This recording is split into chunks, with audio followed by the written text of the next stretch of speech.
बेटियों को जन्म के लिए उन्हीं घरों को चुना जाता है जो बेटियों का भार सहन कर सके, क्योंकि तीनों लोकों में स्त्री अर्थात बेटियां ही ऐसी होती है जिसका भार हर कोई सहन नहीं कर सकता। वह बेटियां ही होती हैं जो इस सृष्टि को निरंतर चलाएं, मान होने के लिए अपना सर्वस्व निछावर करते हैं। आज भी हम ऐसे समाज में जी रहे हैं जो आज भी पुरुष प्रधान है। आज भी जब लड़की का जन्म होता है तो अधिकतर घरों में मायूसी छा जाती है। और मित्रों, यह और कुछ नहीं बल्कि हम मनुष्यों की अज्ञानता है।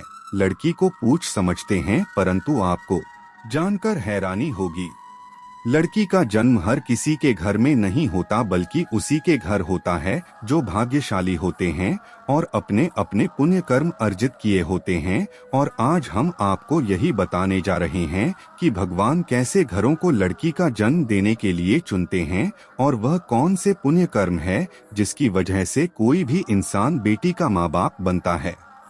भगवान श्री कृष्ण से अर्जुन पूछते हैं कि माधव, किन कर्मों के कारण किसी के घर पुत्री धन की प्राप्ति होती है, अर्थात कैसे घरों में बेटियों का जन्म होता है। तब श्री कृष्ण अर्जुन से कहते हैं, हे पार्थ, अगर किसी के घर बैठे भाग्य से होते हैं तो बिटिया सौभाग्य से, और जो भी स्त्री या पुरुष अपने पूर्व जन्म में पुण्य कार्य अर्जित किए होते हैं उन्हें ही एक बेटी के माता पिता होने का सौभाग्य प्राप्त होता है।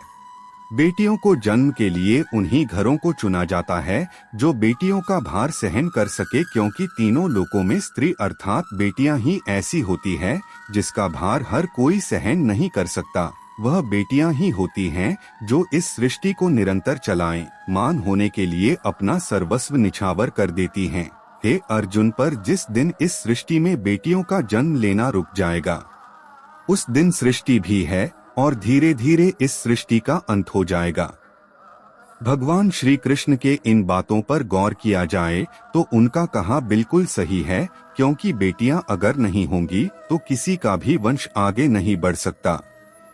दोस्तों, आपने भी कई लोगों को कहते सुना होगा कि जिस घर में बेटी का जन्म होता है वह घर स्वर्ग के समान होता है, क्योंकि बेटा तो केवल एक कुल को रोशन करता है, बेटियां तो दो कुलों को रोशन करती है। माता पिता के घर वो बेटी के रूप में अपने उत्तरदायित्व का निर्वहन करती हैं, तो ससुराल आकर एक बहू के रूप में सारे कर्तव्यों का पालन करती हैं। दोस्तों, आजकल आप सुनते ही हो, बेटियां बहू परिवार में किसी के मर जाने पर उसका वर्णन नहीं कर सकते, लेकिन यह बिल्कुल भी सही नहीं है, क्योंकि रामायण में बताया गया है कि प्रभु श्री राम के पिता राजा दशरथ की मृत्यु हो गई तो माता सीता अर्थात राजा दशरथ की बहू नहीं उनका पिंडदान किया था, जिससे उन्हें जन्म मरण के चक्र से मुक्ति मिल गई थी। इतना ही नहीं, हिंदू धर्म शास्त्रों में बताया गया है कि बेटियां भी अपने पिता के नाम का पिंडदान कर सकती हैं। वही अगर ससुराल पक्ष में कोई पुरुष नहीं है तो इस स्थिति में बहू भी पिंडदान कर सकती है। इसलिए मित्रों, वह लोग बहुत किस्मत वाले होते हैं जिनकी घर में बेटी जन्म लेती है।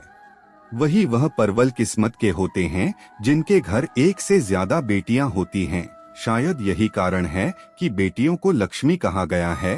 दोस्तों, बहुत से लोगों की सोच यही होती है, बेटी है तो बिना समय गवाएं और इस पर पढ़ाई में पैसे लगाएं, जल्द से जल्द शादी कर दो। लेकिन यह सोच एक बेटी के भविष्य को बर्बाद कर देती है।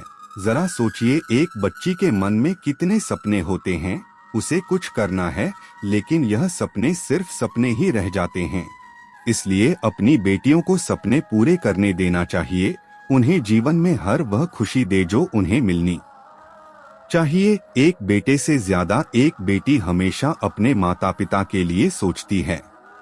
माता पिता को प्यार और अपनापन बेटी ही दिखा सकती है। बेटी के जन्म को एक जश्न की तरह मनाना चाहिए। माता पिता को बेटी को हमेशा एहसास दिलाना चाहिए कितने खास है बेटी है हमारी बेटी। जानकारी अगर अच्छी लगी हो तो चैनल को सब्सक्राइब जरूर कीजिएगा।